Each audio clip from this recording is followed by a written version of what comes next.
सबसे पहले गुरु जी को सादर प्रणाम और फिर उत्कर्ष के सभी साथियों, सभी भाइयों और बहनों को मेरा नमस्कार। वैसे तो गुरु जी हमेशा ही योगा और मेडिटेशन के साथ साथ अपनी शिक्षाप्रद बातों से हमें लाभान्वित करते रहते हैं। हमेशा जीवन से जुड़े विषयों पर वे हमें व्यवहारिक ज्ञान देते हैं, जिससे हमारे जीवन में सकारात्मकता आती है। मुद्राएं हमारे शरीर में पंच तत्वों और सप्त धातुओं का नियमन करती हैं।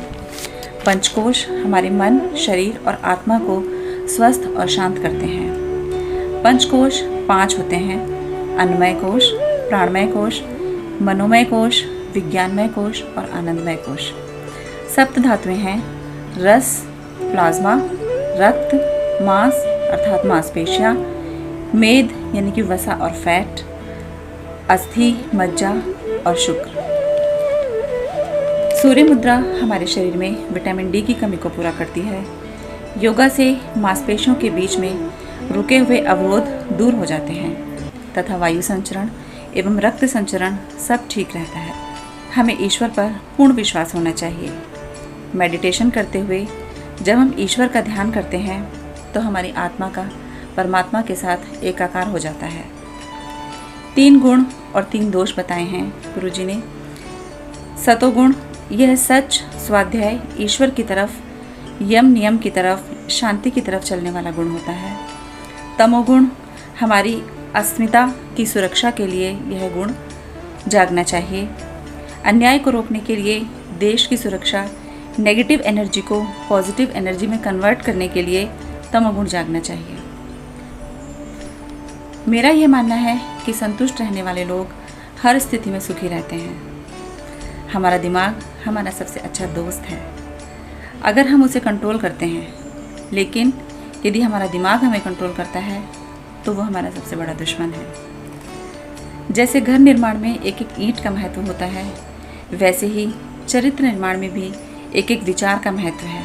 इसलिए अपने विचारों को हमेशा शुद्ध बनाएं। टूटे मन से कोई खड़ा नहीं हो सकता, गुरुजी ने ये बताया। इसलिए अपने मन की स्थिति को हमेशा मजबूत रखें। अपने जीवन में उमंग और उत्साह को बनाए रखें बच्चों की तरह। खुश रहें, दिखावे के लिए नहीं, आंतरिक रूप से खुश रहें। कोई भी पर्टिकुलर इंसान या पर्टिकुलर सिचुएशन हमें परेशान ना कर सके, ऐसा हमें खुद को बनाना चाहिए। हर एक की सोच, हर एक का नज़रिया, हर एक का निर्णय अलग अलग होता है। यह बात हर सुबह अपने आप को याद दिलाएं। सारा दिन अच्छे से बीतेगा। क्या आप बता सकते हैं कि एक सब्जी सबको पसंद आती हो, या कोई एक गाना जिसे सब सुनना चाहते हैं? नहीं, यह हम सब जानते हैं कि सभी की पसंद अलग अलग होती है। फिर भी हम चाहते हैं कि लोग हमारे अनुसार हों या फिर हमारे जैसा कार्य करें। ऐसा नहीं होता। एक ही मिट्टी में मीठे फल भी आते हैं। वहीं करेला भी उगता है जो कि कड़वा है, वहीं नीम का वृक्ष भी उगता है। इसी प्रकार इंसान भी अलग अलग प्रवृत्ति के हैं, अलग अलग नेचर के हैं। वे जैसे हैं उन्हें रहने दें। किसी दूसरे के कारण अपने आप को डिस्टर्ब ना करें। सुख और शांति का जीवन जिएं। कोशिश ये करें कि हमारे कर्मों से, हमारी वाणी से किसी का अहित ना हो, किसी का बुरा ना हो। अपनी तरफ से सब अच्छा करें, बाकी सब ईश्वर पर छोड़ दें। सब ठीक होगा, सब अच्छा होगा। गुरु जी के आशीर्वाद से सब अच्छा होगा।